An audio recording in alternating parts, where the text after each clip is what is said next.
Hey guys, welcome back to Kashan capital. I hope you are doing well.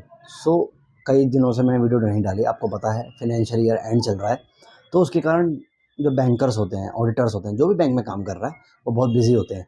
तो हमारे आजकल closing चल रही है यार, आपको पता ही है। तो बैंक में तो जिस तरह से वॉल्यूम आ रहा है ना आजकल लोन्स का, मतलब वेरी कमेंडेबल।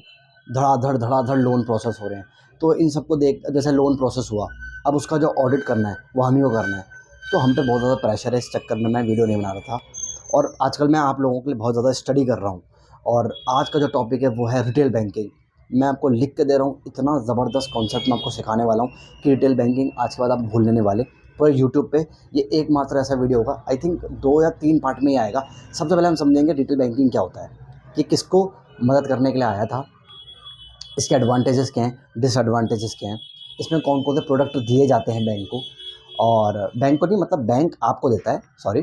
और आई थिंक इससे ज़्यादा और कुछ नहीं है। आरबीआई गाइडलाइन क्या कहती हैं, ये मोटा मोटा। तो ये हम पूरा डिस्कवर करेंगे और आप सबको सिखाएंगे कि भैया रिटेल बैंकिंग होता क्या है। तो देखिए, आज आज का जो वीडियो है हम शुरू करते हैं। और हाँ, और आपको अगर हमारे वीडियोस पसंद आ रहे हैं तो हमारे जिस चैनल को सपोर्ट कीजिए यार, आपके सपोर्ट की बहुत आवश्यकता है। लाइक कीजिए वीडियोस को और शेयर कीजिए, और चैनल को सब्सक्राइब ज़रूर कर लें, क्योंकि मैं अब हफ्ते में 2 वीडियो डालूंगा, लेकिन वो 2 वीडियो ऐसी होंगे धमाकेदार वीडियो, बहुत ज़बरदस्त कंसेप्ट सिखाने वाला हूँ। तो देखो, बैंक होता है, आपको पता है बैंक का काम क्या है, डिपॉजिट लेना और आगे लेंड करना। ठीक है, डिपॉजिट लेता है यानी एफडी, आरडी, आपके सेविंग अकाउंट जो भी है, डिपॉजिट लेता है आपसे और आगे जाके लेंड करता है। अच्छा, डीएल, तो डीएल के बीच का जो परसेंटेज है वो बैंक का मार्जिन होता है। अच्छा, तो ये बीच का स्प्रेड खाता है। जैसे दो दो आपके 2 ब्रेड हैं, ब्रेड के बीच का जैम है, उस जैम के बिना तो मज़ा ही नहीं आएगा। आप ब्रेड खा के क्या करोगे, 2 ब्रेड चिपकाओ खाओ, मज़ा नहीं आएगा ना। आपने 2 बर्गर चिपकाए और बर्गर के बीच में टिक्की ही नहीं है, तो टिक्की के बिना मज़ा कैसे आएगा भाई। तो वही है, इसी मार्जिन के सहारे बैंक चलता है। इसी मार्जिन से पूरे सैलरी निकलती है, इलेक्ट्रिसिटी एक्सपेंस निकलता है, फिक्स एक्सपेंस जितने भी है, बैंक का खर्चा, जहाँ जहाँ उसके ब्रांच है, हर चीज़ इस मार्जिन पर डिपेंड होती है। अच्छा, समझ गया। तो ये तो कंसेप्ट बिल्कुल अलग है, बट यहाँ मैं आपको क्यों समझा रहा हूँ, अब मैं बताता हूँ। देखो, बैंक होता है तो बैंक 2 प्रकार से डिवाइडेड है। एक होता है रिटेल बैंक, एक होता है कॉर्पोरेट, एक होता है आर, एक होता है सी। अच्छा, तो रिटेल बैंकिंग क्या होती है और कॉर्पोरेट बैंकिंग क्या होती है। कॉर्पोरेट बैंकिंग की भी सीरीज आएगी अलग से 2 पार्ट में। अभी रिटेल बैंक समझते हैं। रिटेल बैंक को आया था रिटेल। अब जैसे मान लीजिए, जो ट्रेडर्स हैं या जो इंडिविजुअल्स हैं या सोल प्रोप्राइटर है। सोल प्रोप्राइटर मतलब यादव ठेले वाला। मैंने एक बिजनेस रजिस्टर कर लिया जीएसटी में और मैं अकेला चला रहा हूँ। सोल प्रोप्राइटर, सोल मतलब अकेला, तो अकेला प्रोप्राइटर मैं हूँ, मालिक। अच्छा, ये छोटी कंपनी है, स्मॉल कंपनी, स्मॉल कंपनी या स्मॉल आपकी एलएलपी है, लिमिटेड लाइबिलिटी पार्टनरशिप, या आपकी पार्टनरशिप फॉर्म है जिसे पीएफ कहते हैं। और आपके एचयूएफ है, हिंदू अनडिवाइडेड फैमिली, जैसे एमडीएच है, वो भी एक तरह के एचयूएफ ही है। अब पता नहीं उसका बिजनेस मॉडल क्या है, हम अलग से समझेंगे कि एचयूएफ है भी कि नहीं है, लेकिन आपके परिवार की लेगेसी चली आती है। अच्छा, जैसे रिलायंस है, पर Reliance is the industry, it is not a HUF. HUF जब आप रजिस्टर कराने जाते हो ना, तो उसके नाम के पीछे एचयूएफ लगता है। Janmejay Bist HUF, Arya traders HUF, इस तरह से लगता है। तो हम समझेंगे एमडीएच भी एचयूएफ है नहीं, लेकिन है वो वही कंसेप्ट। दादाजी ने बिजनेस खोला, बेटे ने चलाया और फिर पोते ने चलाया, तो रिलायंस भी वैसे ही है। और टाटा जी के तो बच्चे हुए नहीं, लेकिन टाटा का भी फिर वही बिजनेस होता। और इन्फोसिस है, ये सब बिजनेस अगर अगर आप आगे चेन चलाओगे तो ये एचयूएफ बन जाते हैं। बट इनका जो नेचर है वो है कंपनी। तो एचयूएफ के मैंने बताया आपको, एचयूएफ के पीछे नाम एचयूएफ लगता है, एक वर्ड लगता है। अच्छा, जैसे एनजीओ के पीछे एनजीओ वर्ड लगता है, एनपीओ यानी नॉन प्रॉफिट ऑर्गेनाइजेशन या नॉन गवर्नमेंट ऑर्गेनाइजेशन, वो हम अलग से समझेंगे। ठीक है जी। तो ये सब, इन सब की जो ज़रूरतें थी उनको पूर्ण करने के लिए आया रिटेल बैंक। अब होता क्या है, देखिए, आपको जब भी ज़्यादा लोन चाहिए होता है, ज़्यादा मात्रा में, यानी बहुत सारे इंडिविजुअल्स हैं, millions of individuals are taking loans from the bank, है ना। तो होता क्या है, इन सबको केटर करने के लिए आया retail bank, RB. Retail bank आया, रिटेल बैंक ने बोला कि सुन सुन, ओ इंडिविजुअल सुन, तेरे को क्या चाहिए, तेरे को चाहिए हाउसिंग लोन, मैं दूंगा। तेरे को क्या चाहिए, पर्सनल लोन, मैं दूंगा। तेरे को ट्रैवल एक्सपेंस के लिए, अच्छा तुझे चाइना जाना है, अच्छा तुझे ग्रीस जाना है हनीमून पे, तो मैं तुझे पैसे दे दूंगा। तो इन सबको छोटे छोटे लोन होते हैं, जैसे हाउसिंग लोन, जैसे एचएल कहते हैं हाउसिंग लोन। पर्सनल लोन जैसे पीएल कहते हैं, है ना। पर्सनल लीव होती है, इस तरह पर्सनल एक्सपेंस हो गया, ट्रैवल एक्सपेंस टीएल हो गया, ट्रैवल लोन। ट्रैवल एक्सपेंस के लिए ट्रैवल लोन दिया जाता है। वैसे ईएल होता है, एजुकेशन लोन। ये सबको कैटर करने के लिए ये कौन लेता है, ये छोटे छोटे इंडिविजुअल लेते हैं। बिजनेसमैन, मान लीजिए मुकेश अंबानी बैंक में लोन लेने आ रहे हैं, रिलायंस इंडस्ट्री बैंक में लोन लेने आ रही है, तो वो रिटेल बैंक में जाएगी ही नहीं। अरे भैया क्यों जाएगी रिटेल बैंक में? एक बात बताओ, वो बिज़नेसमैन है, वो बड़े-बड़े बिज़नेस हाउसेज़ हैं, बड़ी-बड़ी कंपनीज़ हैं, जिंदल हो गया, जेएसडब्ल्यू एनर्जी हो गया, ये सब जाते हैं कॉर्पोरेट बैंकिंग में। कॉर्पोरेट बैंकिंग मतलब जो कॉर्पोरेट्स को कैटर करने के लिए आया था। अच्छा, जो कॉर्पोरेट्स को लोन चाहिए वो कॉर्पोरेट बैंक्स देंगे। अच्छा, अच्छा ठीक है। और रिटेल बैंकिंग क्या होता है? रिटेल में सामान। अब मान लीजिए मैं हूँ, मैं घर में बैठ के आराम से पढ़ रहा हूँ। मम्मी ने बोला भाई एक काम कर, वो जो सामान है ना मित्तल की दुकान से ले आ। अब मित्तल क्या है? हमारा राशन वाला, मित्तल साहब। मित्तल साहब हमारे राशन वाले हैं। अब देगी मिर्च का तड़का यहीं मिलेगा, हैं? देगी मिर्च का तड़का, अंग अंग भड़का, है ना? फड़का भड़का जो भी है, तो ये सब यहाँ मिलता है। आपको आटा मिलता है, आपको चावल मिलता है, आपको मैगी मिलती है, आपको टॉयलेट क्लीनर मिलता है, हर चीज़ यहाँ मिलती है। एफएमसीजी प्रोडक्ट हर चीज़ आपको यहाँ मिल जाएगी। एफएमसीजी, नॉट ये नहीं कि भैया सुई दे दो। अबे सुई लेने यहाँ कहाँ जाओगे? वो तो बटन की दुकान में जाओगे ना, बिट्टू टेलरिंग शॉप में, यहाँ क्यों जाओगे? यहाँ आपको एफएमसीजी मिलेगा। उसी तरह जो रिटेल बैंक है, वो जो धंधा करता है, वो करता है एफडी खुलवा दो, आरडी खुलवा दो, पासबुक अपडेट करा दो, है ना? अकाउंट ओपन करवा दो, सेविंग अकाउंट, करंट अकाउंट, ये हर चीज़ें खुलती हैं आपकी रिटेल बैंक में। अच्छा, अब आपको थोड़ा बहुत समझ में आ रहा होगा, जो बैंक के साथ आपकी डे टू डे डीलिंग है, यानी भैया मेरी ना पासबुक अपडेट कर दो यार, पता नहीं क्या है इसमें बैलेंस मैच नहीं हो रहा है, एक बार देख लो। भैया मेरा ना एटीएम खराब हो गया, भैया आपने जो कोटक बैंक का जो मुझे ऐप दिया है ना वो चल नहीं रहा है।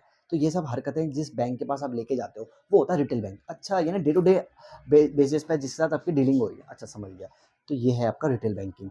अब रिटेल बैंकिंग का जो एडवांटेज है, वो आई थिंक आज ही डिस्कस कर लेते हैं, ठीक है? हमारे पास टाइम है तो डिस्कस कर लेते हैं। अब आपको प्रोडक्ट तो मैंने समझा दिए, हाउसिंग लोन, पर्सनल लोन ये सब देते हैं।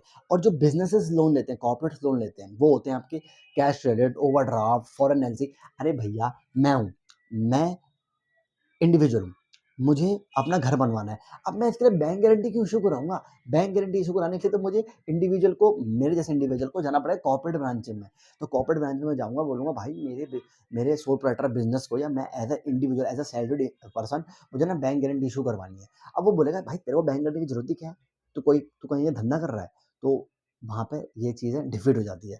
तो जो कॉर्पोरेट्स होते हैं, कॉर्पोरेट जो मतलब बिज़नेसमैन, पार्टनरशिप फर्म जो बिज़नेस कर रहे हैं, वो जाते हैं कॉर्पोरेट ब्रांच में। मैं जाऊँगा रिटेल ब्रांच में। मैंने घर लिया, तो घर की मैंने आधी डाउन पेमेंट कर दी।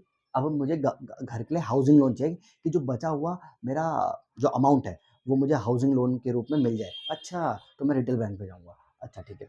तो एडवांटेजेस, पहला जो एडवांटेज है वो ये है कि ये लेस वोलेटाइल है। ये लेस वोलेटाइल है। वोलेटाइल कम है। अब लेस वोलेटाइल मतलब क्या होता है? देखो होता क्या है कि इसकी जो फ्लक्चुएशन है, यानी अगर मान लीजिए आपका भरोसा एक्सिस बैंक पे है, एक्सिस बैंक में आपका अकाउंट है, या एफडी भी एक्सिस बैंक में, तो इतनी जल्दी स्विचिंग कॉस्ट, आपने माइकल पोर्टर के बारे में पढ़ा होगा थोड़ा बहुत, बिजनेस के बहुत बड़े गुरु थे।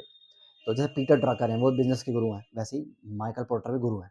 तो उन्होंने बोला था कि हाई स्विचिंग कॉस्ट होती है, स्विचिंग कॉस्ट, यानी आपको मान लो आज आप कोलगेट यूज़ कर रहे हो, कोलगेट कर रहे हो, अब आपको बोलेगा भाई पतंजलि ना बहुत तगड़ा हुआ है, मतलब ब्रश करने वाला मंजन, पतंजलि का मंजन आया मार्केट में, वो यूज़ कर।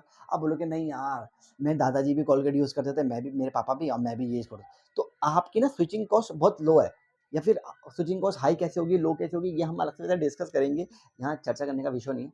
देखो हाई स्विचिंग कॉस्ट का मतलब ये होता है कि अगर आप दूसरे प्रोडक्ट्स पे गए, तो आपको एक्स्ट्रा कॉस्ट देनी पड़ेगी, आपके ऊपर वो भारी चीज़ पड़ेगी। अब एक बात बताओ, एक्सिस बैंक में आपका अकाउंट चल रहा था, सेविंग अकाउंट ये, अब आपने बोला कि नहीं, नहीं, मेरे को तो एचडीएफसी में अपना सेविंग अकाउंट खुलवाना है, ये बंद करवाना है।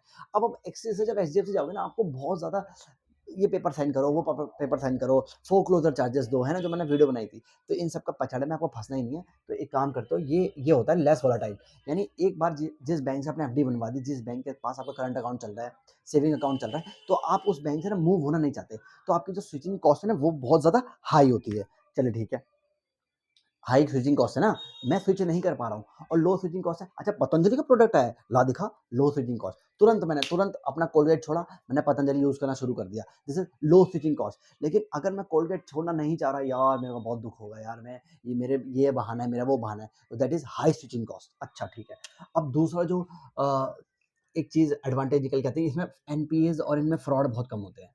अब एक बताओ, मैं सैलरीड पर्सन हूँ, मेरी बीवी है, मेरे बच्चे हैं, मैं फ्रॉड करके कहाँ जाऊँगा? अब मुझे बताओ, मैंने टाइटल डीड बैंक में दी, मतलब घर के कागज़ात, जब मैंने हाउसिंग लोन लिया, तो मॉर्गेज के लिए मैंने जो टाइटल डीड थी, बिल्डर ने मुझे घर बेचा, अब मैं थोड़ी बहुत पेमेंट उसे कर दी, तो हमारी सेल डीड बन गई। अब मैंने वही सेल डीड बैंक में मॉर्गेज करवा दी, यानी अपनी प्रॉपर्टी जिसमें मैं रह रहा हूँ अभी, वो मैंने मॉर्गेज करा दी। अब मैं फ्रॉड करके करूँगा क्या? मैं एनपीए करके करूँगा क्या? मेरी सैलरी, मैं सैलरी कमा रहा हूँ, भगवान ना करे मेरी नौकरी चली जाए, बट मेरी नौकरी नहीं जा रही, तो मेरे पास एक रेगुलर इनकम है, तो रेगुलर इनकम से मैं पेमेंट कर पाऊँगा। तो बैंक यही सोच के चलता है कि इसकी नौकरी नहीं जाएगी, ये स्टेबल इनकम कमा रहा है, तो we can process our housing loan. तो इसमें क्या होता है, एनपीए और फ्रॉड के केसेस कम आते हैं। और कॉर्पोरेट बैंकिंग में तो भर भर के एनपीए, मतलब जाली प्रॉपर्टीज़ बैंक में जमा करा दी, प्रॉपर्टी पेपर, और उसके बेसिस पे लोन डिसबर्स करा दिया, पता लगा रही तो नकली पेपर थे, प्रिंटेड कॉपी थी ये। तो वहाँ बहुत ज़्यादा फ्रॉड होते हैं, एनपीए होते हैं। तो इसलिए रिटेल बैंक को आजकल बैंक जो हैं वो रिटेल बैंकिंग की तरफ ज़्यादा ध्यान दे रहे हैं। अच्छा ठीक है।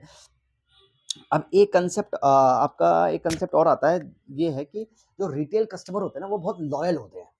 एक एडवांटेज इसका ये है कि बहुत लॉयल होते हैं। अब लॉयल कैसे होते हैं मैं बताता हूँ। वो बोलेंगे भैया मेरा सेविंग अकाउंट चल ही रहा है बैंक से, तो एक काम करो सर हमारी ना एफडी बनवा दो। तो बैंक बोलेगा भाई देख तू हमारा रेगुलर कस्टमर है, तो एक काम कर, आजकल ना सर गोल्ड स्कीम चल रही है, सर डायमंड स्कीम चल रही है, इस तरह से ना स्कीम।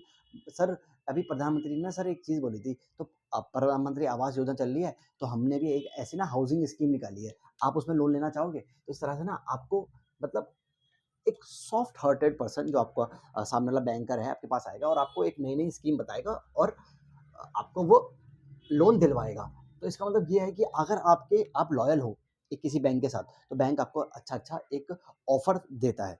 ठीक है। अब जो लास्ट इसका एडवांटेज है वो सबसे जबरदस्त, बहुत ज़्यादा ज़बरदस्त है। तो एक काम करो, इसको आप ध्यान से समझो, बाकी तीन तो बकवास है, बाकी ये जो मेन वाला है यही सबसे ज़्यादा तगड़ा इसका एडवांटेज है। देखो होता क्या है, रिटेल बैंकिंग में क्या होता है, एफडी और आरडी होती है। एफडी आरडी में ज़्यादा से ज़्यादा कितना परसेंट है, 4%। लेकिन जो लेंडिंग रेट है, लेंडिंग रेट यानी अगर हाउसिंग लोन का इंटरेस्ट जा रहा है तो वो 10 से 14% है, बाप रे।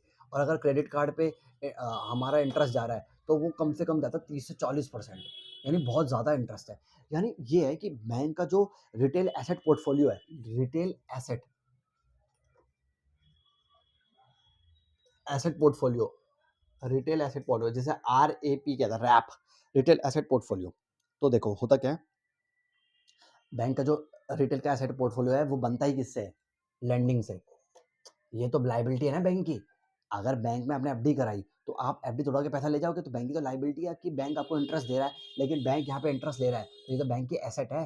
तो रिटेल एसेट पोर्टफोलियो में बहुत ज़्यादा बैंक का बैलेंस शीट इफेक्ट करती है। तो कॉर्पोरेट बैंकिंग में ज़्यादा जो बैंक है वो रिटेल एसेट पे ध्यान देते हैं। अब होता क्यों है, अब ये देखो 14% अगर वो हाउसिंग लोन से ले रहा है और 4% की वो एफडी पे आपको इंटरेस्ट दे रहा है, तो 10% का इंटरेस्ट मार्जिन कमा रहा है ग्रॉस। इसमें एक्सपेंस वगैरह जो मैंने बताया था, वो electricity expense, admin, branch setup, मान लो जो एक्सिस बैंक की ब्रांच निर्माण विहार में है, वो एक ब्रांच, एक और ब्रांच वो खोलना चाह रहा है लक्ष्मी नगर में, तो उसको खर्चा देना पड़ेगा। तो सब कुछ खर्चा कट कटा के मान लो 5% आपका नेट इंटरेस्ट मार्जिन बच रहा है, नेट इंटरेस्ट मार्जिन। इन सब रेशियोज की कैलकुलेशन मैं आपको अलग से सिखाऊंगा। अब ये समझो, बचा हुआ जैम जो है, मेरे भाई ने बोला भाई तेरा ना मेरे मेरे जो ब्रेड है ना उसका थोड़ा जैम खत्म हो गया, एक काम का थोड़ा अपना जैम दे दे प्लीज़। तो मैंने अपना बोला ले, हल्का सा मैंने चम्मच से निकाल के थोड़ा जैम दे दिया। अब जो मेरे पास बचा हुआ जैम है उसमें मैं बर्गर खाऊंगा या फिर मैं ब्रेड टोस्ट खाऊंगा उस जैम में। अच्छा, तो इसका मतलब नेट इंटरेस्ट मार्जिन, ये था ग्रॉस मार्जिन जो बैंक ने कमाया।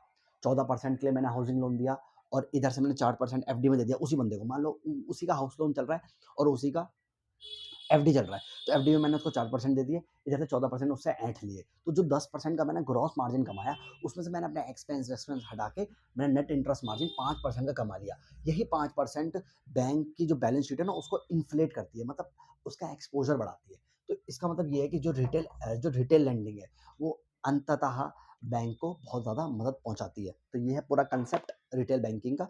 अब अगली वीडियो जो होगी वो होगी डिसएडवांटेजेस ऑफ बैंक, मतलब डिसएडवांटेज ऑफ रिटेल लैंडिंग क्या होती है।